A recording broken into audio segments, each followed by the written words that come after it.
বাবা আজকাল সন্তানকে ভালোবাসে কোনগুলাকে জানেন? যে কামাই কামাই এনে দেয় তারও ভালোবাসে, তার বউরে ভালোবাসে, সন্তানকেও ভালোবাসে। আর যে কামাই না তাকে 2 পয়সার দাম দেয় না, ডান হাত তুলে দেখায়, বলো ঠিক কিনা? কোথায় ভালোবাসা? যেখানে মার ভালোবাসা, বাবার ভালোবাসা অনেক সময় আমরা রিয়েল পাচ্ছি না।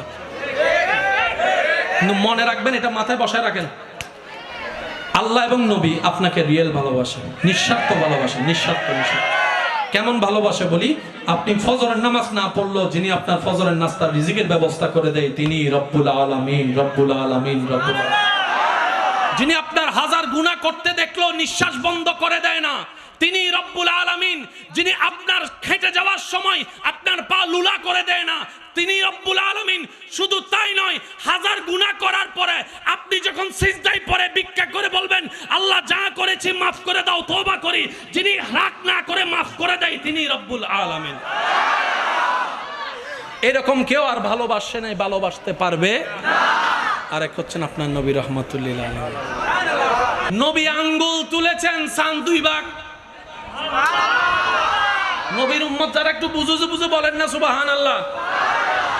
নবী আপনার আমার নবী আঙ্গুল তুলেছেন, আল্লাহ আসমানের চাঁদকে 2 ভাগ করে দেখিয়েছেন।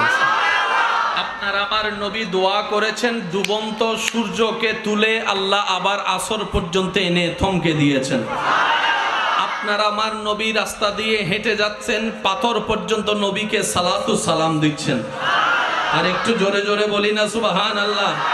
নবী রাস্তা দিয়ে হেঁটে যাচ্ছেন, বিশাল আকারের পাহাড় উহুদ পাহাড় নবীকে সালাম দিচ্ছেন। আপনার আমার নবীকে আল্লাহ এমন শান মান আজমত ইজ্জত দান করেছেন। ইমানদার ভাইয়েরা খেয়াল করবেন, অন্য নবীদেরকে আল্লাহ বিশেষ বিশেষ কিছু পাওয়ার মুআজিজা দান করেছেন। অনেকেই কিতাবে লিখছেন আপনার আমার নবীর যতগুলা মুআজিজা, সবগুলা মুআজিজা যদি আল্লাহ নাও দিত, চেহারাটাই ছিল অন্যতম মুআজিজা।